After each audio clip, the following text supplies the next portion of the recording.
Bonjour et bienvenue à ce C2 Mixeux au sujet de l'achat local, une activité qui est présentée par le gouvernement du Québec et C2 en ligne. Mon nom est Catherine Tadros, chef de poste au Bureau du Québec à Toronto, et il me fait très plaisir d'agir à titre de modératrice pour ce panel. On vit présentement à l'échelle globale une crise sanitaire qui a entraîné avec elle une crise économique. Les habitudes des consommateurs se sont transformées très rapidement durant les derniers mois et les entreprises ont dû, du jour au lendemain, qu'elles soient petites ou grandes, pivoter et s'adapter à toutes sortes de nouvelles réalités. Aujourd'hui, avec le panel, on va tenter de voir comment cette période de grande turbulence nous incite à pousser plus loin l'innovation et à réinventer nos façons de faire afin de favoriser l'achat local. Par achat local, on peut vouloir dire achat de proximité. Ça peut être l'achat au niveau du Québec, de la province ou encore le local fait au Canada, qui est une tendance très forte. Et moi qui est située à Toronto, je vois qu'il y a vraiment une ampleur et une belle opportunité à saisir pour les entreprises québécoises qui veulent contribuer aux produits faits au Canada. Alors, on a de la chance d'avoir dans ce mixeur aujourd'hui des experts dans ce domaine, des gens dévoués et impliqués à fond dans ce type de changement et qui sauront, j'en suis convaincue, nous inspirer. Alors, j'ai avec moi aujourd'hui Dominique Brown, qui est président de Chocolat Favori et entrepreneur qui s'est beaucoup impliqué dans l'initiative Accent local. J'ai aussi Alain Dumas, directeur général chez Le Panier Bleu, et Geneviève Biron, qui est PDG chez Biron Groupe Santé. Donc, merci à vous trois d'être avec nous aujourd'hui. Donc, sans plus tarder, je vais commencer avec ma première question, qui est une question plus générale. Et la première question, je la poserai à Madame Biron. Comment, à titre d'entrepreneur, avez-vous vécu les débuts de cette pandémie qui a surpris la grande majorité des gens? Donc, à vous la parole. Merci beaucoup, merci, pour l'invitation. Ça fait plaisir d'être là. Écoutez, la première vague, je pense que ça nous a surpris, vraiment grandement, là. On s'en attendait pas on a vu, dans le fond, notre volume d'activité là, substantiellement, baisser là, de moins 75 du jour au lendemain. Alors, c'était une période quand même assez difficile, puis je pense que comme la plupart des entreprises, on a mis en place, toutes les mesures assez rapides, pour essayer de se tourner de bord. Puis je vous dirais, ben, une des choses qu'on a dû réfléchir, tu sais, puisque dans le fond, les patients n'allaient plus voir leur médecin, les médecins ne faisaient plus de consultation. Alors, une de nos divisions qui a été le plus touchée est celle des troubles du sommeil. On fait le diagnostic dans le fond, la thérapie du sommeil. On a dû réfléchir à comment on pouvait transformer ce modèle-là qui était très contact humain à une expérience beaucoup plus numérique et de voir comment on pouvait bâtir une boutique en ligne, ce qu'on a fait en 30 jours. Alors, on était très, très contents de toutes ces... en fait, tout le monde a mis l'épaule à la roue là, pour vraiment essayer de trouver des solutions très rapidement. Excellent. Donc, même pour une entreprise dans le secteur de la santé, la pandémie vous a quand même surpris. Euh, Monsieur Brown, comment avez-vous, pour votre part, avec votre entreprise Chocolat Favori, vécu ces premiers mois de pandémie? Ben nous, c'est sûr qu'au début, ça a été extrêmement difficile. On a 52 points de vente dans trois provinces différentes. Alors, quand l'état d'urgence a été déclaré, disons que ça a vraiment lancé une onde de choc, non seulement au bureau, mais à travers tout le réseau.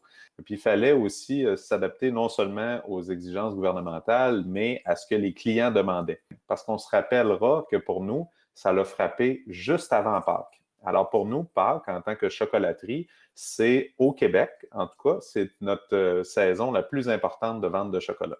Alors là, il a fallu mettre sur place une espèce d'omnicanal patenté avec les moyens du bord, avec des services téléphoniques et tout, de la cueillette sans contact. On s'est organisé une espèce de service à l'auto à travers, en utilisant les stationnements et tout ça. Donc, on a mis en place toute une série de mesures. Puis là, avec le temps, ben là, il y a une espèce de normalité qui s'est installée. La pandémie est là pour rester pendant un temps. Donc là, ça nous a permis de prendre des mesures un peu plus, disons, un peu plus technologiques pour s'adapter à la pandémie. En guise de complément, vous avez aussi participé à l'initiative de la Ville de Québec qui s'appelle Accent local. Est-ce que ça a été fait assez rapidement dans vos processus ou plus tard? Puis comment est-ce que ça a aidé, dans le fond, à rejoindre le client? Ça a été fait très rapidement. Il faut savoir que pour nous, c'est pas quelque chose de nouveau là, de travailler avec des produits locaux. On était déjà, à travers, par exemple, tous nos chocolats fins, on va utiliser beaucoup des alcools québécois. On utilise l'alcool de chez Monaifé, par exemple, de l'île d'Orléans. Notre sucre d'érable, sirop d'érable, c'est évidemment, c'est du biologique dans le coin de Thetford Mines. Donc, on a toutes sortes de produits locaux comme ça. Alors, ça a été simplement, je pense, de le mettre de l'avant encore plus. Puis c'est plus les consommateurs qui ont été éveillés à travers là, les différentes campagnes du gouvernement à l'importance d'encourager l'économie locale pour justement faire fonctionner ces commerces-là qu'on aime tant, dont Chocolat Favori. Donc, Monsieur Dumas, vous avez été un acteur essentiel à la création du panier bleu, qui est un répertoire d'entreprises et de produits québécois. Vous avez aussi créé au sein du panier bleu des chantiers de travail pour aider les entreprises à s'adapter aux nouveaux besoins. Pouvez-vous nous en parler un peu plus et ainsi que des objectifs que vous aviez à la création du panier bleu et les objectifs des grands chantiers plus particulièrement? Oui, ben, écoutez, je voudrais juste me remettre en perspective. Comme vous le savez, on a lancé le panier bleu le 5 avril et le 5 avril, c'était vraiment le début, je vous dirais, de la fermeture des commerces et de tout. Et bien entendu, on a été annoncé à grande pompe pendant la conférence de presse de M. Fitzgibbon et du premier ministre du Québec. Ce qui fait que, je vous dirais, le premier choc qu'on a eu, c'est le niveau d'attente que les gens avaient par rapport au panier bleu. Le panier bleu avait une mission de fédérer les forces, les forces vives du commerce de détail qui voulaient, je dirais, mettre de l'avant le commerce local, le commerce de proximité. Et on a été long, je vous dirais, happé dès le départ à avoir des attentes, je vous dirais, insurmontables du public qui croyait que le panier bleu allait on se dit à un moment donné, je pense qu'on va sauver, on va trouver la solution à la fin dans le monde, de la manière qu'on était parti. Toujours est-il, suite à ça, effectivement, il a fallu replacer le message un peu. Nous autres, on a travaillé beaucoup avec les différentes associations déjà qui existent au niveau du commerce de détail, comme le Conseil québécois du commerce de détail, le Conseil canadien du commerce de détail, etc. On a travaillé beaucoup à la valorisation de l'achat local et on est arrivé à un certain point, justement, à se dire, et le ministère a travaillé avec nous là-dessus, à créer justement des comités, des chantiers, qui sont 8 chantiers différents, pour définir un peu qu'est-ce que pourrait être le commerce de détail demain, suite à une transformation numérique, parce que on a beau parler beaucoup de commerce de détail physique, la transformation numérique est très, très importante. Donc, on travaille sur ces chantiers-là et normalement, on devrait terminer ces chantiers-là à la fin novembre. Et avec la fin de ces chantiers-là, on devrait être en mesure d'arriver avec des recommandations, mais plus encore, une feuille de route avec probablement une façon, avec des projets, je vous dirais, à commencer dès le départ, parce que ce qu'on veut, c'est déposer quelque chose qui est exécutable et qui va créer de la valeur rapidement dans le commerce de détail. Je reviendrai peut-être à Madame Biron. Vous avez parlé de certains défis en début de pandémie. Comment avez-vous réussi à réorganiser vos priorités au sein même de votre entreprise?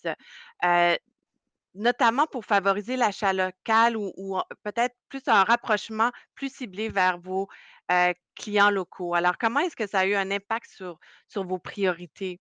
On avait déjà, tu sais, depuis déjà quelques années, entamé plusieurs projets de nature numérique, puis on s'était rendu compte que c'était pas facile à faire, avec les opérations, habituelles. Puis, on avait adopté l'approche OKR. Je ne sais pas si ça vous dit quelque chose, mais c'est de travailler avec les objectifs et les résultats clés. Et c'est une approche que les entreprises technologiques utilisent, là, donc ça vient d'Intel dans les années 80. Alors c'est très, très synonyme d'agilité. Et on avait adopté ça là, depuis un certain temps. Puis je vous dirais que durant la pandémie, ça nous a beaucoup, beaucoup aidé parce que on l'a poussé encore plus loin. Même normalement, on priorise au trimestre. Et là, on a priorisé au mois.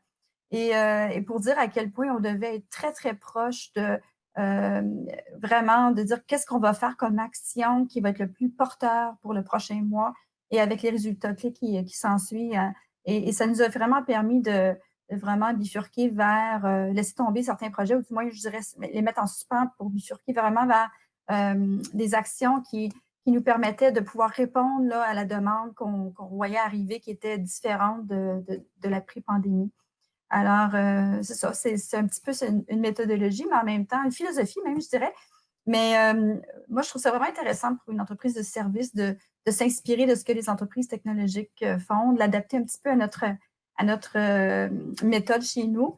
Mais ça a été vraiment très porteur là, dans le contexte actuel. Donc, on le sait, on en parle depuis le début de notre conversation. La pandémie a transformé bon nombre de nos façons de faire. Mais il y a un côté positif aussi qui sort de ça. Ça nous force d'être créatifs, ça nous force à innover. Et pour les entreprises plus particulièrement, c'est essentiel. Donc dans ce contexte, madame Biron, vous êtes à la tête d'une entreprise familiale qui existe, depuis les années 50. C'est dans un secteur déjà innovant, donc j'imagine que l'innovation, vous le connaissez et par votre secteur et par votre longévité aussi dans le temps. Et vous êtes une entreprise qui offre des services, donc c'est différent de la vente de produits comme les chocolats. Quelles sont, selon vous, les nouvelles tendances les plus marquantes pour le secteur des services afin de favoriser cet achat local? Bien, c'est sûr que la créativité, là, puis l'innovation est au cœur de ce qu'on fait. On dit que, dans le fond, le fait qu'on est en santé, on est dans un environnement innovant, oui, dans une certaine mesure, mais je dois vous dire que les services de santé, ils restent souvent pareils longtemps. Alors, il y a quand même, tu sais, c'est pas nécessairement si facile que ça de faire changer les habitudes de toutes les parties prenantes, on va dire ça comme ça. Et nous, on a toujours une entreprise qui essaie de se distinguer en ajoutant plus de valeur pour nos clients. C'est toujours comme ça, notre philosophie, en se disant qu'est-ce qu'on peut faire de plus, comment on peut aider les gens. Alors, d'un côté, ben, la transformation numérique, c'est vraiment au cœur de nos préoccupations. Pour nous, on sent que le statu quo n'est pas une option. Et on utilise ça pour nous en s'assurant qu'on ait deux axes, autant l'axe productivité, mieux faire les choses, dans le fond, s'assurer qu'on contrôle bien les coûts et l'axe croissance, donc faire de la différence puis que les gens attirer de la nouvelle clientèle. Mais j'aurais le goût de dire qu'est-ce qui a vraiment changé là, dans les derniers mois. L'année dernière, on me demandait comment on voyait, dans le fond, l'évolution de la santé. Puis je disais, ce qu'on lit, c'est que dans 10 ans, 85 des visites médicales vont se faire en téléconsultation. Je disais ça l'année dernière. Et en l'espace de 3-4 mois, on a gagné 10 ans, si on peut l'expliquer de cette façon-là. Alors, c'est énorme comment, dans le fond, dans le fond, tout le système de santé est en train de se transformer. Et je pense qu'on doit voir ça d'un œil très positif. Et on aura beaucoup plus d'accès, moins de délais. Et donc, c'est ça. Ça prend beaucoup d'adaptation, mais il y a du positif qui sort de tout ça. Et cette accélération des changements à vitesse grand V, j'imagine que c'est quelque chose que vous, Monsieur Dumas, vous avez constaté, dans la tenue des chantiers. Je sais que c'est pas tout à fait terminé, mais est-ce que vous avez des nouvelles à partager avec nous sur les principaux constats ou des recommandations, à venir, par rapport à tout le travail que vous avez investi dans, le développement de ces chantiers, puis qui pourraient être utiles, là, pour nos entreprises, québécoises, qui dès aujourd'hui, là, ont besoin, d'aide, de recommandations, Si on parle des technologies, en fait, directement au niveau du chantier, ce qu'on a vu beaucoup, c'est que il n'y a pas le concept de one size fits all. C'est-à-dire qu'il y a des degrés de maturité auprès des entreprises. Il y a des entreprises qui demandent qu'est-ce que Facebook, puis il y a des entreprises qui sont en train de se faire des entrepôts robotisés. Et donc, on ne peut pas parler de la même façon de la technologie. Puis je pense qu'une erreur qui a peut-être été faite, c'est d'essayer de transformer les entreprises contre leur propre volonté, c'est-à-dire d'essayer de les faire sauter d'une étape à la cinquième d'un coup. Il n'y a pas une solution qui va régler l'ensemble, ça va être vraiment par étapes. Mais la chose qui est importante aussi, c'est à travers ces technologies-là, c'est que les commerçants, eux, se retrouvent à améliorer leur relationnel avec leurs clients. C'est ça qui est important. Même quand on parle de commerce électronique, par exemple, nous, on voit beaucoup une transaction comme une relation avec un client. Donc, c'est une façon de parler au client.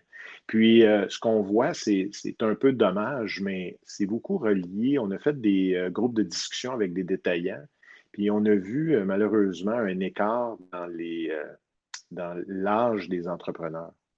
c'est certain que les jeunes entrepreneurs ont je dirais, une aisance avec les technologies qui fait qu'ils n'ont pas nécessairement les compétences, mais ils sont intéressés à les intégrer à leur commerce.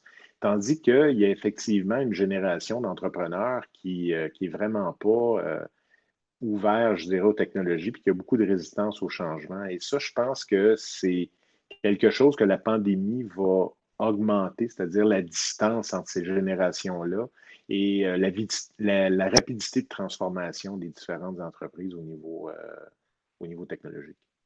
Cette différence générationnelle, on la voit aussi du côté des consommateurs. Sondage léger qui disait que plus du tiers des Québécois sont maintenant portés à acheter des produits locaux fabriqués localement, mais que c'est dans le groupe des 25 à 35 ans que la tendance est encore plus forte avec 42. Ce qui est intéressant aussi dans ce sondage-là, c'est de voir que presque la totalité des répondants, soit 92, ont l'intention de maintenir les habitudes d'achat mentionnées. Donc, que ce soit le chocolat ou la santé, ça risque de perdurer dans le temps. Est-ce que ça, c'est quelque chose, Monsieur Brown, que vous voyez sur le terrain comme entreprise, cette appréciation du produit local? Vous en avez parlé un petit peu. Peut-être nous en dire un peu plus, puis nous dire, pourquoi vous vous êtes impliqué dans l'accent local, cette initiative-là, pour, Québec plus spécifiquement? Oui, ben en fait, nous, c'est drôle parce on a toujours fait affaire avec beaucoup de producteurs locaux, puis on essaie d'en intégrer un maximum dans nos produits. Avant, on le faisait naturellement, mais on le mettait presque pas de l'avant, en fait. Là. C'était relativement difficile de savoir la provenance de nos ingrédients ou les partenariats avec les... On n'en faisait pas un cas particulier, tandis que là, maintenant, qu'on voit cet engouement-là renouvelé pour les produits québécois et les produits canadiens, ben là, c'est sûr qu'on le met de plus en plus de l'avant à travers nos communications, nos campagnes marketing et tout. Là. Ça fait partie là, du nouveau branding, marketing pour bon nombre d'entreprises. Puis nous, c'est ça, on le voit beaucoup, même à l'échelle canadienne aussi, que les gens veulent aider les emplois, la création Oui. d'emplois, les entreprises locales, etc. Oui, les gens veulent définitivement encourager leurs commerces locaux, puis les produits locaux québécois aussi. Là, on le voit là, en épicerie, comment est-ce que nous, on a eu une excellente réponse là, sur nos produits, puis on voit qu'on gagne des parts de marché par rapport à d'autres produits provenant des États-Unis ou d'ailleurs. Donc, je pense qu'on le voit dans les chiffres. Je pense par contre qu'il ne faut pas non plus prendre cette confiance-là ou ce désir-là du consommateur pour acquis. Je pense que oui, le consommateur va être prêt d'acheter local, mais je ne pense pas qu'il va être prêt de payer une grande prime pour du commerce local ou indéfiniment. Parce que là, actuellement, on a une économie qui a beaucoup d'argent qui est injecté pour aider l'économie à se maintenir, ce qui est très bien. Mais à un moment donné, il va y avoir l'après-pandémie également. Dans quel état va être l'économie? C'est une grande question. Donc, je pense oui, il faut mettre de l'avant le fait que nos produits sont québécois, mais il faut s'assurer de rester compétitif pour pouvoir offrir des produits que s'ils ont une différence de prix, ben, de s'assurer de bien communiquer sur la différence en qualité, puis de pouvoir le justifier aux consommateurs, cette différence de prix-là, parce que le local, c'est bien, c'est très bien ce qu'on fait là-dessus, mais je ne pense pas que ça peut être le seul argument de vente à long terme. Tout à fait. Je pense que la qualité, il y a beaucoup d'autres facteurs qui vont entrer en ligne de compte pour le consommateur. Il faut en arriver à nos mots de la fin respectifs. Donc, je continuerai avec vous, Monsieur Brown. Euh, Ce sujet nous amène à parler de résilience, qui est le thème en fait de ces deux en ligne cette année. Donc, en guise de mot de la fin, qu'est-ce que ça signifie pour vous, la résilience? Et est-ce que vous avez des meilleures pratiques à recommander aux entreprises qui nous écoutent en ce moment? Ben, la résilience, pour moi, c'est de regarder la réalité en face. Dans le sens que la première étape pour un chef d'entreprise, là, c'est de regarder ce qui se passe, puis ne pas faire du déni non plus. C'est pas le moment d'attendre que ça passe, c'est le moment, au contraire, d'accélérer l'optimisation de nos entreprises, de se préparer pour l'après, en acceptant le fait qu'il y a des changements importants qui se passent dans les habitudes de consommation de nos clients et que oui, il y a certaines habitudes qui vont peut-être revenir un petit peu comme avant, après la pandémie, mais il y a une grosse portion de ces habitudes de consommation-là qui sont là pour rester.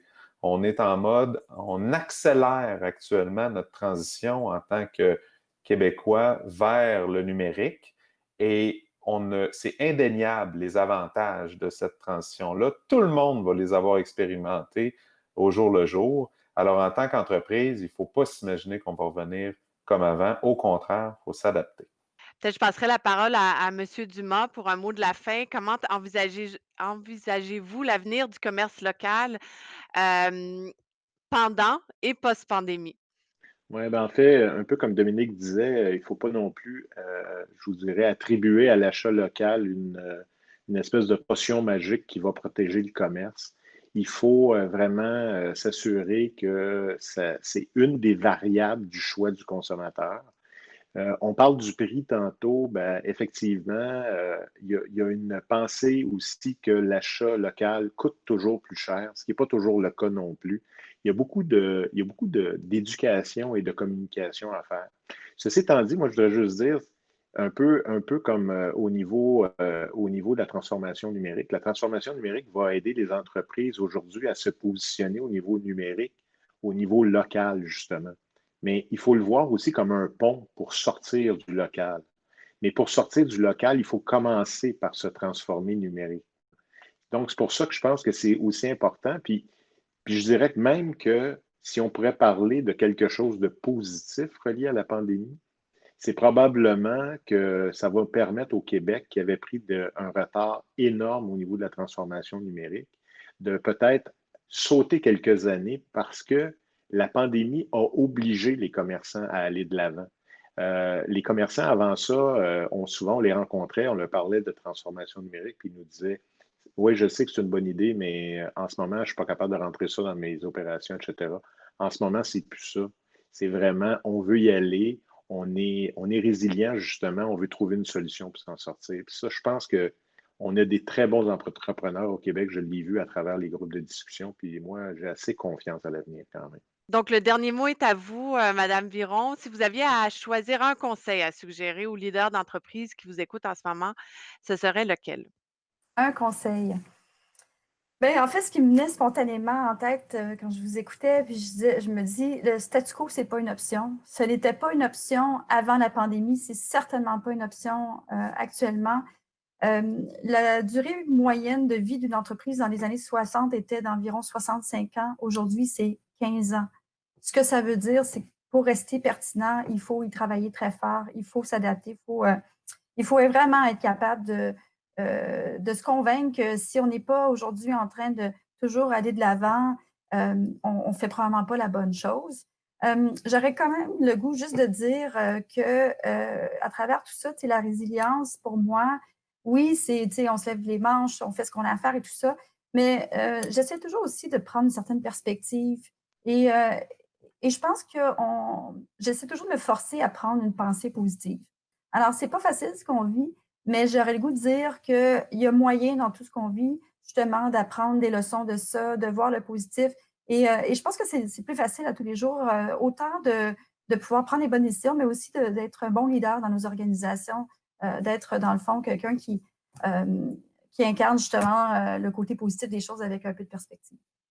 Merci beaucoup. Alors, sur ces bons mots et ces conseils, nous concluons ce panel qui est présenté par le gouvernement du Québec et C2 en ligne. Merci à nos invités aujourd'hui. Donc, merci beaucoup d'avoir partagé vos apprentissages des derniers mois avec nous aujourd'hui.